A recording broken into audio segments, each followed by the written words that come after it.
नमस्कार। प्रादेशिक समाचार के साथ मैं मनोज कुमार शर्मा। प्रधानमंत्री नरेंद्र मोदी ने आज कहा है कि भारत आर्थिक वृद्धि में नए कीर्तिमान स्थापित कर रहा है।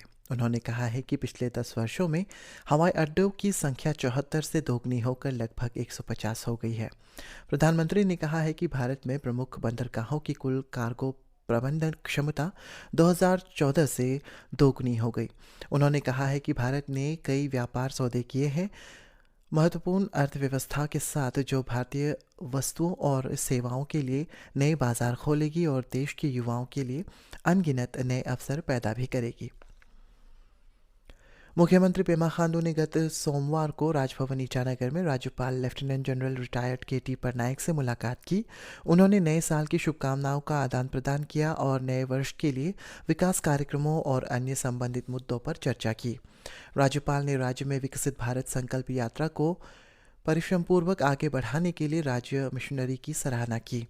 उन्होंने सभी कल्याणकारी योजनाओं, कार्यक्रमों और परियोजनाओं की सफलता के लिए लोगों की भागीदारी को प्रेरित करने की दिशा में भी अपने विचार साझा किए। दिसंबर में अंतिम सप्ताह में राज्य के विजयनगर, गांधीग्राम, मियाओ और पांगसोपास का दौरा कर राज्यपाल ने मुख्यमंत्री के साथ अपनी यात्रा की टिप्पणियां भी साझा की।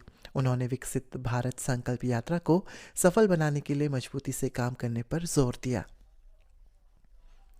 मुख्यमंत्री पेमा खांडू ने एक सोशल मीडिया पोस्ट में बताया कि राज्य के लेपारादा जिले ने 9वां हर घर जल जिला बनकर एक महत्वपूर्ण उपलब्धि हासिल की है, जिसने जल जीवन मिशन के तहत ग्रामीण घरों में 100% नल जल कनेक्शन सुनिश्चित किया है। इसके साथ जिले के सभी 3211 ग्रामीण घरों, स्कूलों और आंगनवाड़ी केंद्रों में अब सुरक्षित नल का पानी पहुंच गया है।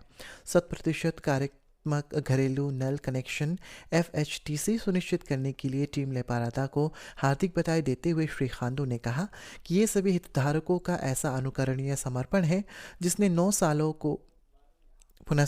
9 जिलों को हर घर जल का दर्जा प्राप्त करने में मदद की। मुझे इस बात पर गर्व है कि आज मेरे राज्य में FHTC कवरेज 98.21% हो गई है।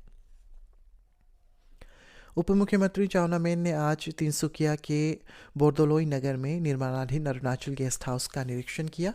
श्री मेन ने कहा है कि अरुणाचल गेस्ट हाउस का कार्य पूरा होने पर न केवल राज्य के लोगों के लिए यहां रहने की सुविधा उपलब्ध होगी, बल्कि आर्थिक और सांस्कृतिक आदान प्रदान के केंद्र के रूप में भी ये काम करेगा।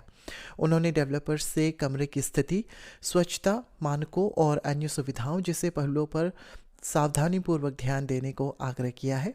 उप मुख्यमंत्री ने निष्पादन एजेंसी से ये भी सुनिश्चित करने का आग्रह किया है कि गेस्ट हाउस का हर पहलू मेहमानों के लिए उचित गुणवत्ता और आरामदायक अनुभव प्रदान करने की राज्य सरकार की प्रतिबद्धता के अनुरूप हो।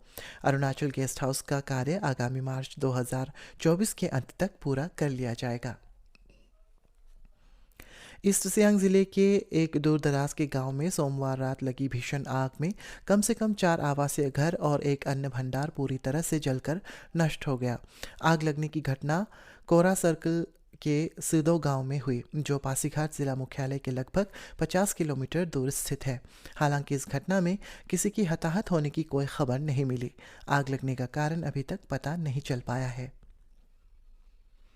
असम के मुख्यमंत्री हिमंता बिस्वा शर्मा ने कहा है कि उल्फा के साथ सरकारों की त्रिपक्षीय शांति संधि से राज्य के मूल निवासियों के अधिकार सुनिश्चित हुए हैं। श्री शर्मा ने प्रधानमंत्री और केंद्रीय गृह मंत्री तथा उल्फा नेतृत्व को इस समझौते के लिए धन्यवाद दिया।